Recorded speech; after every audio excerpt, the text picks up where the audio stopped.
अब हम रामायण का 5वां अध्याय शुरू करेंगे। भरत के मामा युधाजित अपने पिता की आज्ञा से भरत को लेने के लिए अयोध्या आए थे। जय अयोध्या में पहुंचकर उन्हें बारात का समाचार मिला, तब वे भी जनकपुर जा पहुंचे। जनकपुर से लौटने पर कुछ दिन बाद राजा दशरथ ने भरत और शत्रुघ्न को कैकई देश भेज दिया।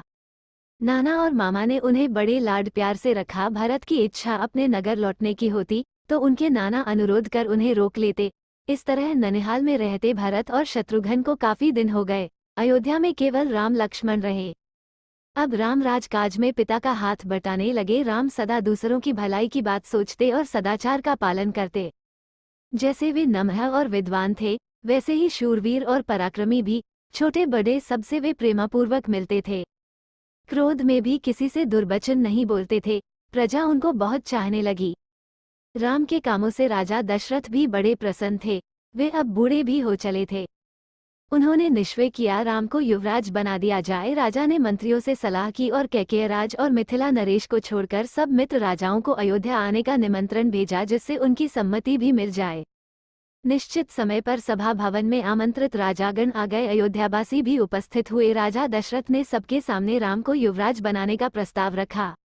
सबने एक स्वर से राम की प्रशंसा की और उनके गुणों का वर्णन करते हुए प्रस्ताव का समर्थन किया। राजा ने सबको धन्यवाद करते हुए कहा कि मैं कल ही राम का अभिषेक करना चाहता हूँ।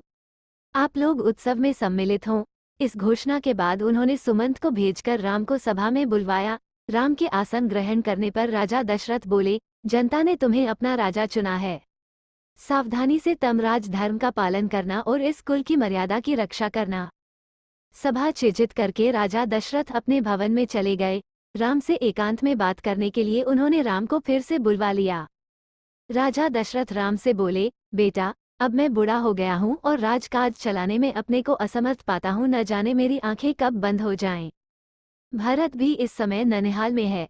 मैं चाहता हूँ जनता ने तुम्हें राजा चुना है तो नेक काम मेरी आंखों के सामने संपूर्ण हो। ऐसे शुभ कार्यों में तरह तरह के विघ्न बाधाएं पड़ने का डर रहता है, इसलिए अत्यंत सावधान रहने की आवश्यकता होती है। तुम भी आज की रात सावधान रहना और संयम से भी रहना। राम उठकर माता कौशल्या के पास गए। माता को प्रणाम करके उन्होंने राजतिलक की सब बातें सुनाई। माता ने पुत्र को हृदय से लगा लिया और हर्ष से फूली न समाई। फिर वे मंगलगान और दान पुण्य में लग गईं। ये शुभ समाचार नगर भर में फैल गया। नगर सजने लगा और चारों ओर आनंद मनाया जाने लगा। इधर एक ओर तो अभिषेक की तैयारियां हो रही थीं, उधर दूसरी ओर दूसरा ही कुचक्र चल रहा था। इस कुचक्र को चलाने वाली थी कैकेयी की मुहलगी दासी मंथरा। वह जैसी कुरूप और कुबड़ी थी, वैसी ही कुटिल भी थी।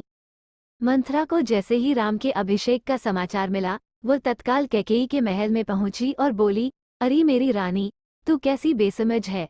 मौत तेरे सिर नाच रही है और तू सुख की नींद सो रही है। कैकेयी ने चौंक कर पूछा, मंथरा, क्या बात है? साफ क्यों नहीं बताती? राम तो कुशल से है। क्या भरत का कोई समाचार आया है? मंथरा बोली, और तो सब ठीक है, बस तुम्हारे सुख सौभाग्य का अंत होने वाला है। भरत को ननिहाल भेजकर राजा कल ही कौशल्या पुत्र राम को राजकाज सौंपने जा रहे हैं। ये सुनते ही कैकेयी बोली, इससे और अधिक प्रसन्नता की बात क्या होगी। मेरे लिए जैसे भरत वैसे ही राम। लो, ये हार मैं तरो उपहार में देती हूँ। मंथरा ने हार लेकर फेंक दिया और बोली, भोली रानी, अक्ल से काम लो। मुझे तो ये देखकर आश्चर्य होता है कि तुमको अपने निकट का संकट भी दिखाई नहीं देता। राज पाकर राम का हृदय भरत के प्रति बदल भी सकता है। कौशल्या राजमाता होंगी और तुम उनकी दासी बनोगी। कैकेयी फिर भी विचलित नहीं हुई। तब लंबी सांस लेकर मंथरा फिर बोली, पगली रानी, राम के राजा होते ही भरत मारे मारे फिरेंगे। राजा की विशेष प्रिय होने के मद में तुमने कौशल्या के साथ कैसे कैसे दुर्व्यवहार किए हैं, ये तुम जानती ही हो। राजमाता होते ही वे उन सबका तुमसे बदला लेंगी। इस संकट से बचने का एक ही उपाय है कि किसी तरह राम को वन भेज दिया जाए और भरत का राजतिलक हो। अब कैकेयी की बुद्धि पलटी। अपना कार्य सिद्ध होते देख मंथरा बोली, रानी याद करो, एक बार शंबासुर के विरुद्ध इंद्र की सहायता करने के लिए महाराज गए थे। तुम भी पति के साथ गई थी। तुम्ही ने रणक्षेत्र में राजा के प्राणों की रक्षा की थी। राजा ने प्रसन्न होकर तुम्हें 2 वरदान मांगने को कहा था। वे दोनों वरदान तुमने अब तक नहीं मांगे। अब मांग लो। कोप भवन में जा बैठो और जब राम की सौगंध खाकर राजा वचन दे, तब एक वरदान से भरत को राजतिलक और दूसरे से राम को 14 वर्ष का वनवास मांग लो। कैकेयी ने ऐसा ही किया। रात को जब राजा दशरथ कैकेयी के महल में पहुंचे तो उनको रानी के कोप भवन में जाने का समाचार मिला। इस खबर से राजा के प्राण सूख गए। कैकेयी उनको प्राणों से भी अधिक प्यारी थी। वे उनके शरीर पर हाथ फेर कर मनाने लगे। राजा ने कहा, तुम क्यों ऐसी रूठी पड़ी हो? तुझे मालूम है कि तेरी प्रसन्नता के लिए मैं रंक को राजा और राजा को रंक बनाने के लिए तैयार हूँ। यदि किसी ने तुम्हारा अहित किया हो तो उसका सिर अभी कटवा लूँ। मैं अपने पुण्यों और प्राण प्यारे राम की शपथ लेकर कहता हूँ कि तुम जो कहोगी वही करूँगा। राजा ने जब राम की शपथ ले ली तो कैकेयी ने दोनों वरदान मांगे। राम के वनवास की बात सुनकर राजा सन्न रह गए और शोक के कारण मूर्छित हो गए। कुछ देर बाद जब वे होश में आए तब राम राम कहकर उठ बैठे और कैकेयी को तरह तरह से समझाने लगे। वे कैकेयी से बोले, भरत को बुलाकर मैं उसका राजतिलक कर दूंगा, पर मेरे राम पर दया करो, मुझ पर दया करो। कि कैकेयी किसी तरह न मानी। वो बोली, राजन आपकी बात रघुवंशियों जैसी नहीं है। आपके पूर्वजों ने सत्य पालन के लिए न जाने कितने कष्ट झेले। हरिश्चंद्र और शिव का नाम इसी कारण आदर से लिया जाता है। सत्य ही संसार में ईश्वर है। धर्म भी सत्य पर टिका है। सत्य से बढ़कर और कोई नहीं। सत्य को छोड़कर आप संसार को कैसे मुंह दिखाएंगे? रही मेरी बात, अगर आप वरदान नहीं देते तो मैं आत्महत्या कर लूंगी और आप इस कलंक और अपयश का भार जीवन भर धोते रहेंगे। राजा समझ गए कि अब कुछ होने वाला नहीं।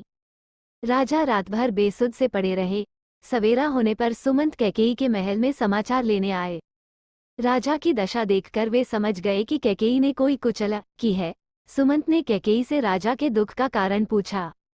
कैकेयी बोली, मैं कुछ नहीं जानती, राम को ही वे अपने मन की बात बताएंगे।